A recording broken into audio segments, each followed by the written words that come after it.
These potatoes aren't going to end up on your dinner table. Their final destination is this hole. We're in the small town of Sheridan, Montana, on a potato farm. Normally, this time of year, Bill and Peggy would be sending their potatoes to be planted. Instead, they're throwing away 700 tons. The potatoes have been awful good to us for a lot of years, but this year it just really turned sour. And the same thing is happening across the Northwest. I mean, it was just unprecedented. It's the supply chain from the growers to the supermarket that got interrupted. More than half of our market shut down by government mandate.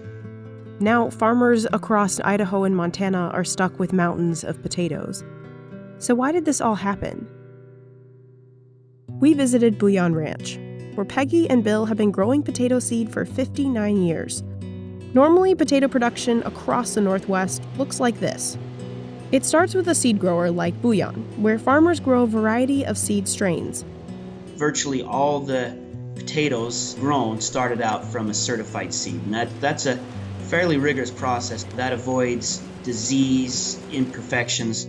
Bouillon grows 3 different disease-free seed strains: Umatilla, Clearwater, and Russet Burbank potatoes. Each potato variety goes to a specific grower in either the fresh or processed segment.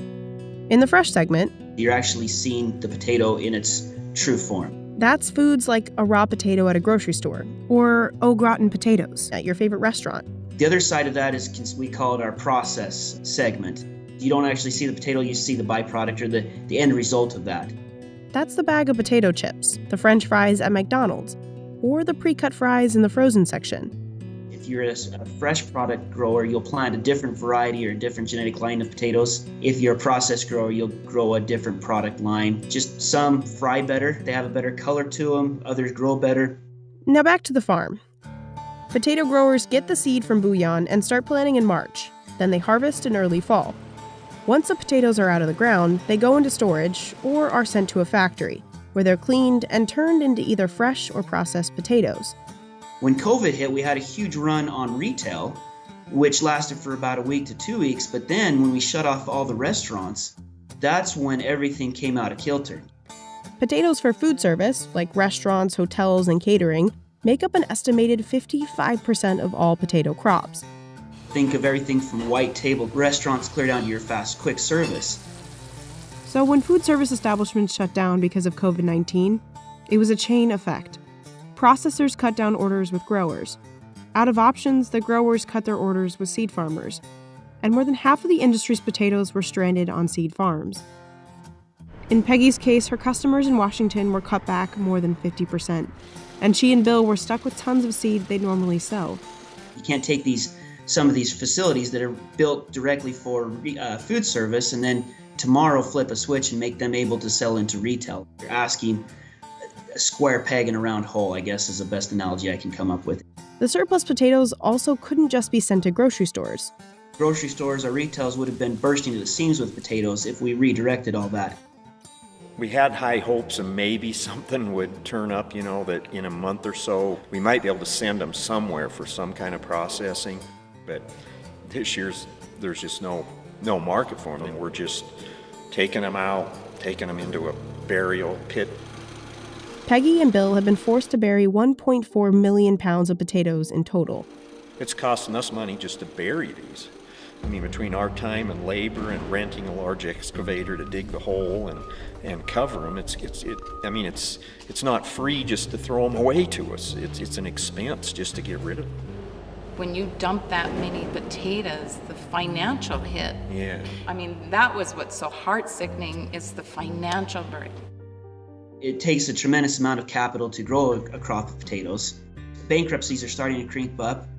Before the pandemic, Zach estimates Idaho farmers were looking at a 15-year high in potato prices. Now they're facing a 20-year low. Zach says a 100-pound sack of potatoes went from costing about $12 a sack to $3 a sack, and a farmer needs it to cost at least $5 to break even. Peggy and Bill are facing $140,000 in losses. For farmers across Idaho and Montana, that number comes to $8 million. Some of these farmers are looking at red all over their balance sheet and there's no black to be seen. They'll be looking into increasing their lines of credit. They'll be needing to remortgage some of their property, just trying to free up more capital to try and survive for next year.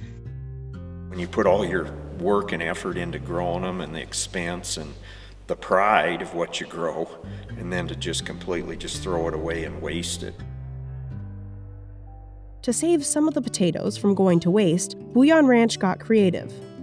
Peggy and Bill have given out roughly 75,000 pounds of potatoes to the surrounding community. She's organized 2 or 3 giveaway days, and we've had pickups from 100 miles away. People come and got potatoes. She's distributed them down on our street in town, just set up, and people stop, they give them a bag of potatoes. And just to try to get somebody benefit from them. Even though they're losing money on them, they'd rather see someone eat them than nothing happen at all.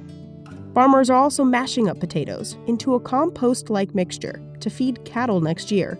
We've put them into this pile and mixed straw. Then we're going to put plastic over the top of it and let it get totally broke down by next fall. At that point, if everything is okay and the rations, then we'll start feeding the calves with them. It's money out of our pocket, trying to find another use of the spuds. But all of that effort barely made a dent in the number of stranded potatoes. Right now, it's like 200,000, roughly in there with everything, I would say. It's pretty devastating, for a small operation for us. All in all, an estimated 1.5 billion pounds of potatoes are trapped in the supply chain across the U.S. If I was advising a year ago, not knowing what was going to happen, I wouldn't have told them to do anything differently than they did now. If we'd have anticipated COVID wrong and had a short crop, a very small crop, it would have been devastated to food hunger. We'd have had mass shortage of potatoes, and that would have been even worse. Luckily, Zach says all this food waste won't lead to a shortage next year. Farmers are still planting potatoes, just not as much. Going forward this year, I think the farmers are doing the right thing. We thought, let's plant what we do and take the risk. We already had the ground prepared, and we raise most of our own seed and buy some. So you might as well just carry on. I guess that's kind of the farm and ranch. Bad years, you just start over the next year and hope for a better season. If you didn't, you'd have quit a long time ago. But that's the plight of a farmer. We're always looking for next year. Farmers farm for the love of farming, and even in tough times, we still will continue to farm for the love of farming.